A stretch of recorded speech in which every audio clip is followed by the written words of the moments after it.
Hi, I'm Natalie Jill, fat loss expert turned high performance coach. When odds are stacked against us, how do we shift and create everything from nothing? How do we level up when we aren't feeling it yet or we've had a big setback? On this podcast, I'll be talking to some of the most inspiring and courageous men and women on this planet who at their worst learned how to achieve success greater than they ever dreamed possible, leveling up and creating everything from nothing. Today with me, I've got Giovanni Bartolomeo. Did I pronounce that right, Giovanni? It was good. I was nervous there. Yeah. Awesome. I met Giovanni in Costa Rica, and I was so fascinated by him and what he does. And if you follow me on social media, you might have seen I posted this whole ice thing where I was jumping in this ice bucket, or not even jumping, and slowly making myself go in this ice bucket. And that is because of Giovanni. So I met him in Costa Rica, and he is the founder of Elemental Wellness in Toronto, which is a conscious community where they do all kinds of cool stuff like float tanks and breath work and cold therapy and biohacking, which we're going to talk a little bit about, and some spiritual stuff. And it's all this cutting edge stuff built around a conscious community. And I was so fascinated by that, especially in Toronto. And I wanted to know, like, how did this even come about? How did you integrate it into Toronto? And where did you even come up with this? So thank you so much for being here today, Giovanni. Yeah, Natalie, thank you for having me. It's a pleasure to be on your show here on this podcast. And it was really great meeting you as well. You know, we spent a week together, but it wasn't until like the last day we really connected. Yeah. I think you're asking me for some songs for my playlist, and we started chatting about what you did and what I did. And I'm really glad we did get that chance to chat, because we have a lot of similar interests. I'm just really excited to share some of my story with your with some of your followers and audience there. So I'm excited. Yeah. So I want to go back a little bit, because all the stuff that you do at your center that you stand for is really considered like cutting edge and new. It's not mainstream at all yet. It is in some big cities, but it's all cutting edge and new. And I'm assuming that was not something you grew up knowing you wanted to do. So like, take us back, like, who were you before all of this? Yeah. So growing up, I was a smart kid. I grew up in the suburbs in Toronto. So, you know, I was probably middle upper class, really good upbringing. So no real challenges in that regard. And I got into one of the better business schools after high school. I was always had this entrepreneurial spirit, and I was always asking a lot of these existential questions, even from as a small child. I remember looking up at the stars and wondering what's out there. But being raised in sort of the area that I grew up in, it was a lot about your net worth was determined by, your self-worth was determined by your net worth. So if you drove a nice car, if you had a lot of money, and that's what my parents said, because they didn't have the best upbringings, where their parents came as immigrants. Mm-hmm. And so it was all about how much money you made and what you showed, what kind of car you drove and all this kind of crazy stuff. And, growing up in that, and in high school, some people that went to our school would be driving BMWs at 17 or really fancy cars. And I wasn't one of those kids, but I always remember wanting to sort of feel that sort of self-worth. Mm-hmm. And so, I went to business school, and I was determined to make a lot of money. And I'd done all these different things and tried all these crazy businesses, whether it was selling t-shirts, or I started a sock company once where we would put these little buttons on socks so that when you took them off, you would snap them together and put them in the wash. Oh my gosh. Why didn't anyone think of that before? What a good idea. Yeah.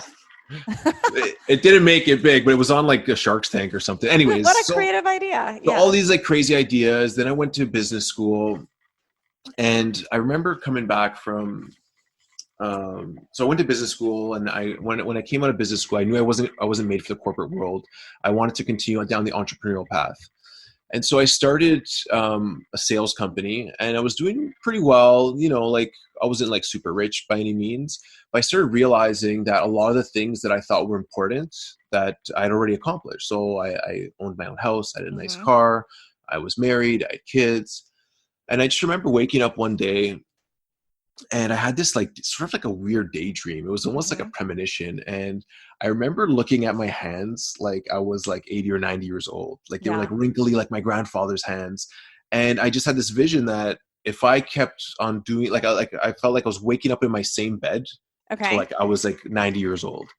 And I was doing the same thing over and over, day in and day out, for the rest of my life. I was doing 1 or 2 vacations a year. I was making decent money, but I wasn't fulfilled in any way. I just felt this Okay. deep emptiness within me. Like something was wrong with this picture. And I didn't understand what that meant, because like I said, I'd done everything my parents had told me to do. I was looking around a lot of my peers and friends that I grew up with. And a lot of them, you know, if you ask them like, hey, how's Gio doing? He's like, oh, he's successful. He's doing great. You know, he's got a lot of great things going for him. But I started to feel this like void within me. And it was super strange because I didn't understand what that meant at the time. And so that sort of realization was like, if you keep doing what you're doing, you're going to waste the rest of your life. And you're not going to do anything meaningful. So I started on this sort of trek to sort of find out what that meant, or what the purpose of life was, which is like this big existential question. Like, what am I doing here? Like, why am I on this earth? Because I always felt that I was like destined for big things. And, you know, growing up, that always meant like, I'm going to make a ton of money. I'm going to own half of Toronto. I'm going to do all these big, like egotistical things. And so from there, I started just reading. I started reading like Eastern philosophy and Buddhism. And I read the Bhagavad Gita, which is like an Indian sort of text, the Vedic philosophy. And I was reading Greek philosophy. And then started reading all these things. I started watching a lot of YouTube videos, and I stumbled across someone named Alan Watts. He's an English guy, but that would explain like Buddhist philosophy in like English terms. So it was very easy to digest. And I was like, blew me away. I was like, okay, like this makes sense. And in one of the videos, he mentioned, so someone made a comment saying, if you like Alan Watts, Terence Mckenna will blow your mind. And I didn't know who Terence Mckenna was at the time, so I Googled him, and he was an ethnobotanist and also a wordsmith. He was like a poet, and he would travel down into like South America, and he was a psychedelic enthusiast also. He would talk about these experiences with plant medicines. And I'd heard the term ayahuasca for the first time, and it was very foreign to me. But something there was just grabbing my attention. It was just like pulling at me, and it was like saying like, there's something here for you. Like, you need to like really focus on this. I'm so glad you're saying this right now, because I've shared on a previous interview on my podcast about that whole idea of plant medicine. And I shared in that episode that so many people that go through this search in life, like trying to find their next level or find what they don't share publicly that they went on a plant medicine journey. But it's this big thing that I see with so many entrepreneurs that go through this search. It's like they don't share it. So thank you for sharing it. One. Yeah, you're welcome. And it was part of like a scary process for me, because as I was going through this, I felt like I was losing my mind. You know, like I started getting into meditation and doing that. And, you know, like everyone around me, like, you know, Italian background, mainly, you know, Italian community. So kind of like closed-minded, conservative in that regard. Yeah. Then a lot of like in the business and like very like just, I wouldn't say the most open-minded group. So like they already thought I was going nuts. I went vegetarian in 2009 because I was reading the Bhagavad Gita. My tattoo artist was vegetarian. He challenged me that he didn't think I could do 30 days, and I did it. And are you vegetarian now? Yeah, I'm still vegetarian. Okay. And I felt great about it. And I just really agreed with the philosophy. And so like this sort of started down this path. And then, you know, I like I was saying, I find this thing ayahuasca, and I end up watching at the same time. So it was like synchronicity was everywhere. So synchronicity is like just this thing kept popping up, and I end up watching this thing on Netflix at the time, which is called DMT, the Spirit Molecule. Okay. It was a documentary about these studies they did with injectable DMT, which is basically it's an active ingredient in ayahuasca, but it's also found in our brains, in our bodies. And they say it can be potentially released when we're sleeping and creates dreams and visions and stuff like that. And they think potentially it is released when we die and when we're born. And they think it's like the spirit molecule, which allows the spirit to enter the body and leave the body. And there's all these like theories around it. So there's this documentary. I end up watching it, and I see the reaction of the people sharing their experiences. And I could tell by the look in their eyes that something very profound had happened. Yeah. And I needed to experience that myself. And so I told my wife, I said, you're going to think I'm crazy, but I want to go down to South America and try ayahuasca. Did she think you were crazy when absolutely. You said it? Everyone thought I was crazy. Yeah. But they know I'm a crazy guy. Like I'm the one that's got to go to Burning Man and see what it's like. Yeah. In the family. I have not done that yet. I can't, I haven't gone that crazy. Yeah. I have a really crazy Burning Man story I'll share with you one day. And like, I'm the type that, will go on these like super long fasts. I did like a 55-day fast just to Holy see what would moly. happen. Yeah. I'll share that experience in a second. So I told her I got to do this, and I end up going down, and on my first experience, I had a death experience where I completely died. Wow. And through these, like each time, like you drink this brew that's been around for 5,000 years, that they've been using indigenously in ceremonial fashion, that they say is this vine of the soul that connects you to the other side. And it really shows you and gives you a lot of insights about your life and reconnects you with nature, with your natural sort of design. And that's what I felt anyways. And so it would start showing me about how to be a better dad, how to do businesses that meant things to me, not just trying to make money. Because I was always like, let me do this business because it'll make money. I never really thought about, why do I want to do this business? Like, what does it mean to me, and what's the intention behind it? So it helped me to see like the intentionality behind life. Mm-hmm. And I came back, and the first thing that most people do after they try ayahuasca is they want to tell everyone about it. And so I found myself just trying to talk to people and thinking that like I found this thing that they're all going to be super excited about, but everyone thought I was completely crazy. Oh yeah. I found that too. Even though I'm like sharing, like that's a reason I choose to share it in a more educational standpoint like this, because yes, people think you're crazy. And I would have thought you were crazy too. Right. Until people experience it, they think people are crazy. Yeah. So I ended up making a documentary about it, because I was seeing like all of these people that from all different walks of life, and people that were there with me, and people that were there like the 2 weeks now I was there, and like these massive transformations in their life. And most people, were much happier after. And some people were healing from some like crazy like health ailments or addictions, or were just there because they wanted to explore their consciousness. And like I think the more that I looked into it, that we're sort of meant to sort of have these expanded sort of awareness experiences. And sometimes that can be through meditation or through breath work or through psychedelics. But when you feel called and you're ready for a shift in your life, the universe will provide you something that will present that experience to you. Some people, it's a near-death experience. Some people, it's like a very traumatic, something happens in their life and it just shifts the whole course of their life into a whole different direction. Yeah. Yeah. Do you find so do you think you would have gotten to this state of awareness had you not done plant medicine? Like could you have done this yourself through breath work and meditation? And do you think you could have? Yes, I think it's possible.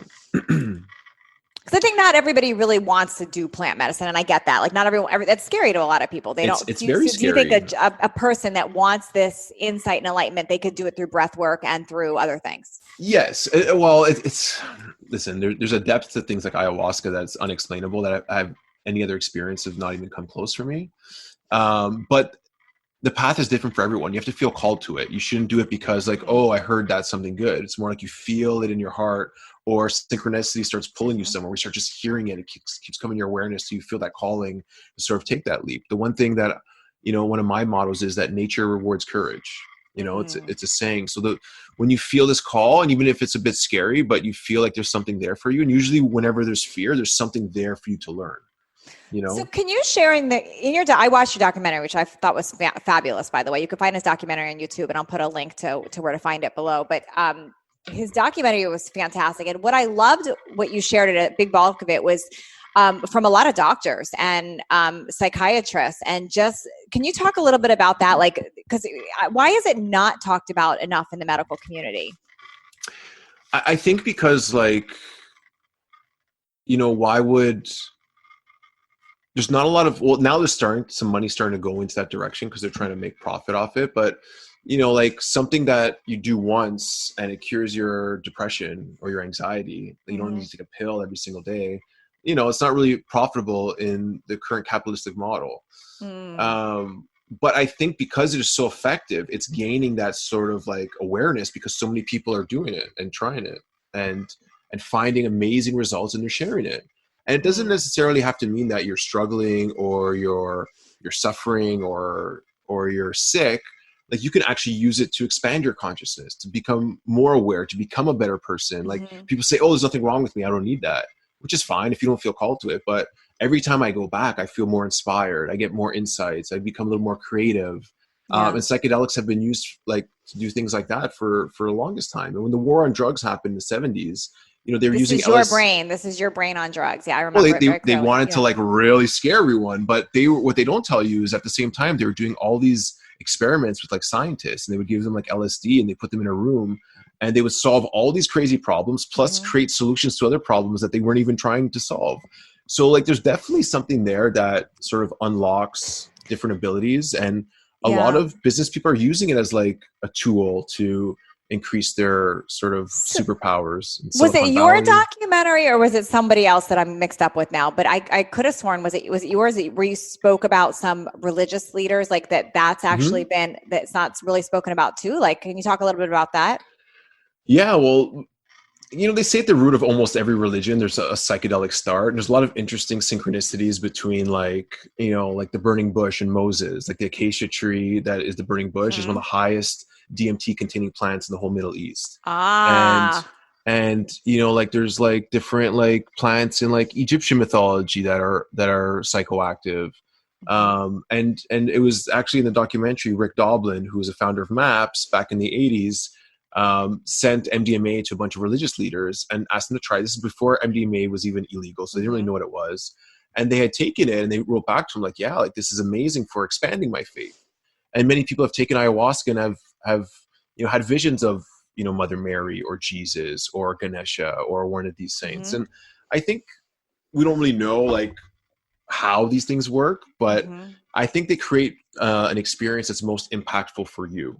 And really the way that it's going to create a shift in your life in the most impactful way. How it knows that and figures that out, it's beyond me. There's like this intelligence of the universe or of Mother Earth that we all tap into. And I think this is more of like an existential question of like, what is consciousness? And are we all connected to some like source consciousness? And we're trying to find our way and learn on a soul level each life that we come here to do.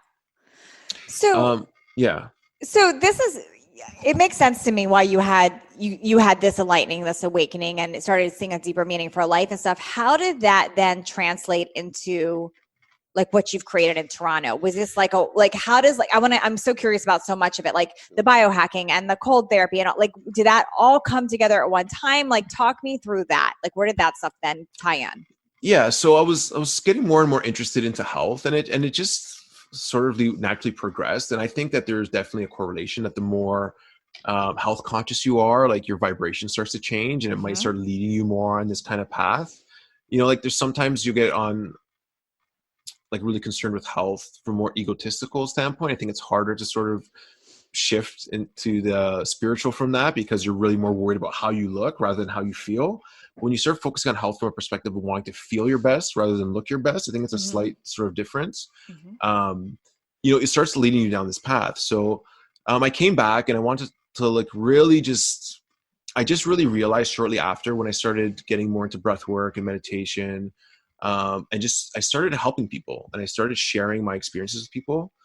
And as soon as like I started getting like feedback from people, so someone would say like that really changed my life, or like that session I did with you or that breathwork experience, like I'm a totally different person now, like thank you. Like that simple exchange right there, the feeling that it gave me was different than any feeling I got from a business before. Like making money in a deal, it was great. And you get this rush of like these endorphins, like this high, but it would be gone the next day. You want more. It's like it wasn't enough. And you set these goals in business. Like when I get this, I'm going to be good. As soon as you get there, it's like, I want something there. And I realized there was a lack in my own, like, I guess, self-acceptance and self-love that I wasn't really okay with who I was. So I needed this like affirmation from externally to make me feel good about myself. I get that. Yeah. I went through a similar for me. So I get what you're saying. So when I started feeling this, like helping other people, and that made me feel good because I knew I was doing the same work for myself and just sharing it, it was like, okay, there's something there. And then I started doing these classes. I do breathwork classes and hold meditation and bring people together. And I start like sharing things. And, in this process, I started meeting really interesting people. And, this process started happening and it's been happening for the last few years, where a lot of the people that I used to be friends with, I'm no longer friends with or close with anymore. And I felt this sort of pain around that. But I also set the intention that I want to meet new people and I want to surround myself with inspiring, exciting people who are doing great things that I can learn from and also share with. And I realized because I set that intention, I was creating this in my life where I was creating space. So I was on not the same vibration as my old friends anymore. Yep. I still love them. And I was attracting people that I was on the same vibration with. So when I looked at all the new people in my life, I was like, wow, I'm surrounded by all these people I want to be around. And, these other friends that when they're ready to sort of like be curious, because some of them are now, they're asking me questions because now they see sort of where I am, where they may have judged me before. And now they see like I'm really happy and I'm doing all these awesome, fun things. Isn't it interesting? I know people listening can relate to this. Like sometimes people will sort of leave your life and you don't really know why. Like you're like, why is this not work? Why is this friendship not working like it used to, or why? And I think that so many times before we really work on ourselves, which you really went on this journey working on yourself, before we work on ourselves, we look at it as like a victim thing. Like what's wrong with that person? And why are they not, what did I do? But when you really start working on yourself, you start seeing that people come in and out of your lives intentionally. And like, just like you said, sometimes the wrong people leave our lives to make room for these better connections and the right people. Yeah. And I read a book in the last couple of years called The Surrender Experiment by Michael Singer. I love that book. Love it. So it's been like the motto of my life. And I realized, like even things that are happening right now, all the craziness that's going on, it's just a practice in surrendering and just allowing things to unfold. And so, as this was going on, I decided to create a center in Toronto, and it like happened so fast. Like when I think about what was going on at the time, it's like a blur. It's like this address, like I just pretty much called my real estate agent one day. It's like, hey, is there any spaces available? Cause I was holding these like gatherings and group, and the address was like 999 Edgeley, and like numerologically. Anyways, yeah, the number was like really like a divine number, and it was empty. It was like the perfect shell. And I just like, something was like, just get it.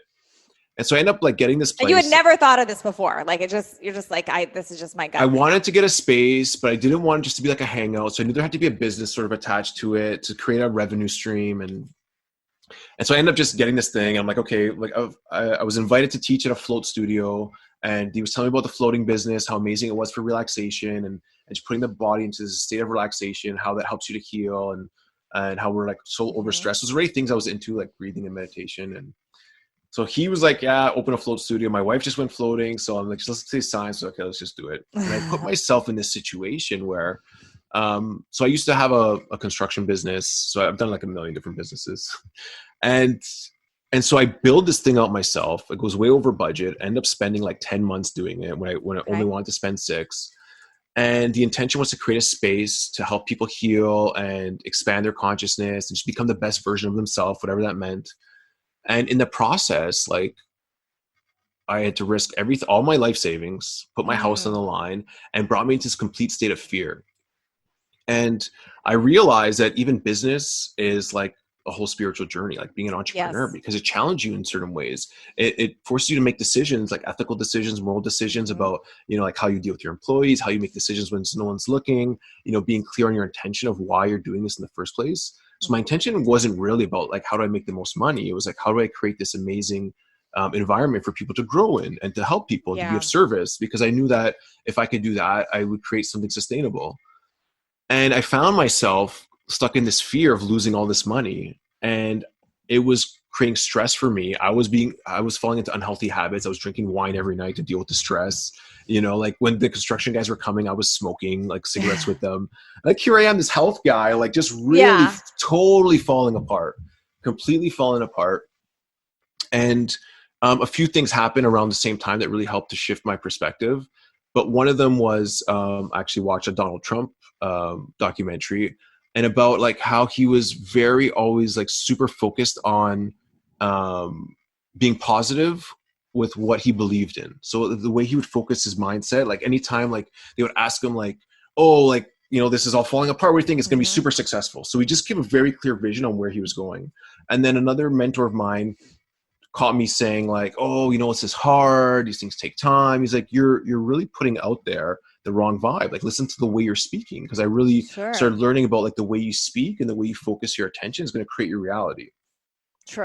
And then the energy I was bringing that vibration into the place. So like me being this low vibration, scared, afraid, I was bringing people who were also the same, that didn't want to spend money. They were just in this crazy. Isn't that funny how that works? Like we think it's like God. The clients or but we're attracting it because I was of what attracting we're all of it. Yeah. Like it was crazy. So So I just said, okay, I know what to do here. I've been practicing this stuff forever. I've been reading up all this stuff. I just need to change like the way I'm focusing my energy. And around the time, I did some ayahuasca ceremony. I remember going to Rhythm around that time, and I just basically had this reset. And if you understand the way the brain works, we have this thing called the reticular activating system. It's a part of our brain that basically does what you tell it to do. So if back in like the caveman days, if you're focusing on, trying to find shelter, it's going to find all these opportunities for shelter.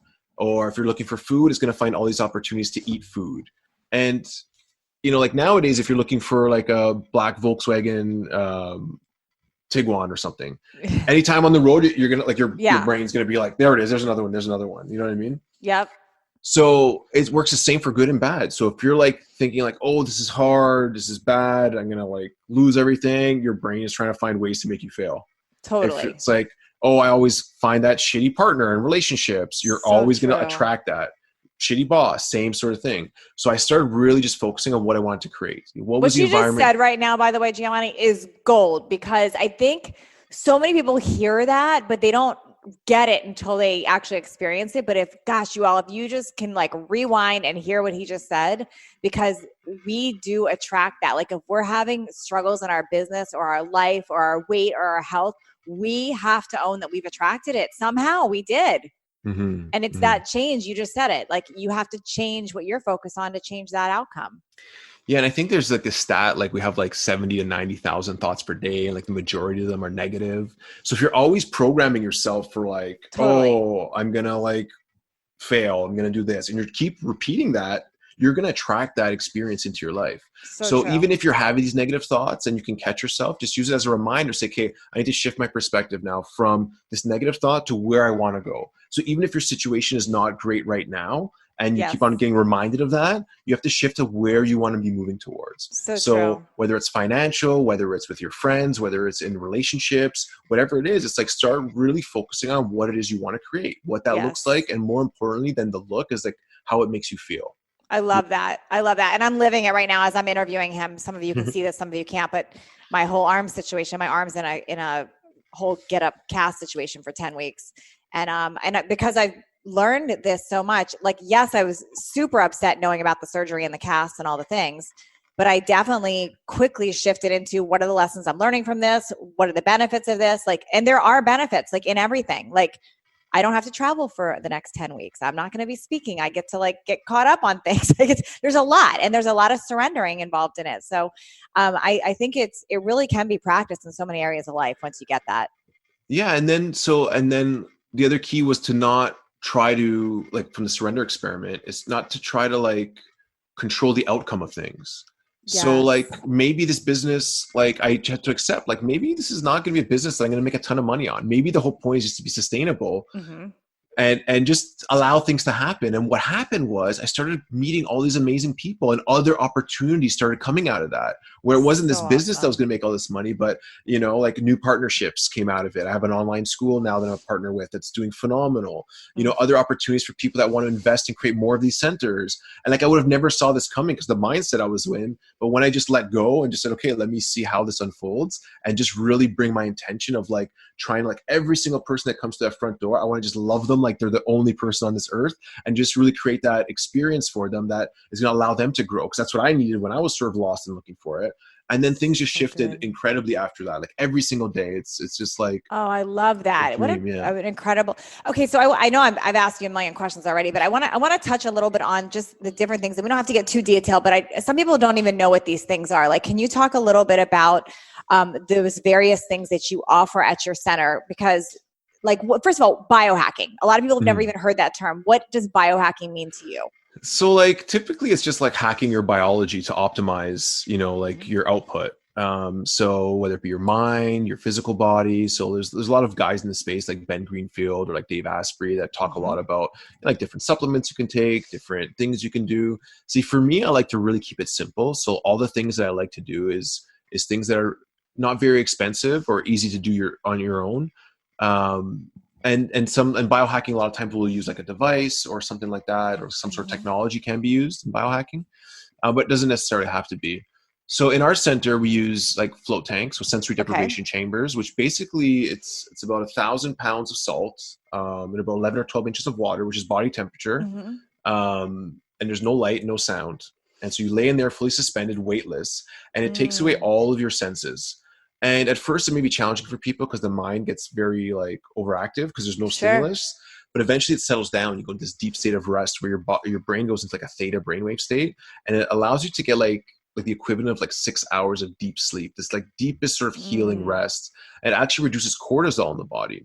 And cortisol is a stress hormone. So everything that we do at our center is either to help you like relax and decrease stress, or to detox your body, or to It's so create awesome. community. I want to know why you didn't bring that float tank situation to Costa Rica instead of the ice thing. I think I would have liked that better. Yeah, well, the cold shocks too. It's like a stress that's a good stress to your body. Actually, also helps activate your sympathetic, your parasympathetic nervous system. Helps you to relax. Most people do the ice. They sleep amazing at night. It reduces inflammation, and inflammation, has so many implications in longevity and your overall health. So it's interesting when I posted the ice, and I felt that, by the way, like I hated every second of it in it, but when you get out, you do feel amazing, and you feel amazing the rest of the day. And I find that same thing with cryotherapy. So can you answer that? Like, how is that different than cryotherapy? Like, is it better, worse, the same? And some people think it's unhealthy. Can you address that? Yeah, sure. So in comparison to cryotherapy is using like usually like a nitrogen or like a really cold gas that gets you down to like really, really cold temperature. And it's usually like a surface chill. So it doesn't penetrate as deep into your skin, but it still has a similar effect on like releasing norepinephrine in your body, which is like a hormone and neurotransmitter that helps increase focus. It helps reduce inflammation. It helps boost your mood. It does all these amazing things, norepinephrine. And then the ice bath is a little bit different, but like water will conduct, I think it's like 20 times more heat than air. So for me, I find it gives you like a much deeper sort of like cold, like chill. I find the cryo is a little bit like easier to handle. It's cold, but after 2 or 3 minutes, it totally feels like nursery school compared to the water. Yeah. The cryotherapy now I think is nursery school compared to it's a totally different experience. For me, I think I prefer the water. I think it really builds that stress response. Both of them do. It helps your tolerance with stress when you put yourself in those like short bouts of stressful experiences, hormetic stress. So I think they both do similar things comparatively. They're both very beneficial for the body. So they help to like increase your white blood cell count, so boost your immune system. It reduces inflammation in the body, helps improve circulation. It'll help you sleep better at night. So it does all these amazing things. And so why do so many people comment, like when I share it on social media? Where do they even get that from? Is there anything factual about that? Where they'll say that's not good for you. You'll get pneumonia. Like this is bad. What do you know about that? It's conditioning from childhood. Most of us are conditioned. Don't go outside. You're going to get sick. It's bad for you. Blah blah blah. But I'll tell you from firsthand experience. Since I've started doing cold exposure and ice baths, I never get sick. Like it's just, and all the people that I know that do it regularly have gotten way healthier than they were before they started. They've lost some weight. They never get sick or rarely get sick. So if I get sick, I'll feel like symptoms coming on, like I'm about to get sick, and my immune system will just like go into overdrive, and like the next day I'll feel fine. Whereas before I started doing this, like every year I'd get at least, like a serious like strep throat or bronchitis, like once a year minimum, maybe twice. And since then that's not the case anymore. Yeah.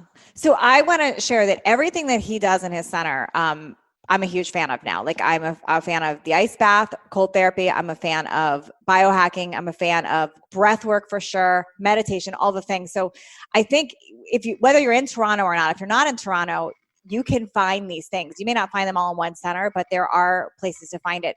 But can you tell them, like, where do they find you? Like, if they want to check out your center, do you have some stuff online? Like, where can they find more Giovanni? Yeah, so our center in Toronto is called Elemental Wellness Studio. So it's goelemental.ca. If you're in the Toronto area, come check us out.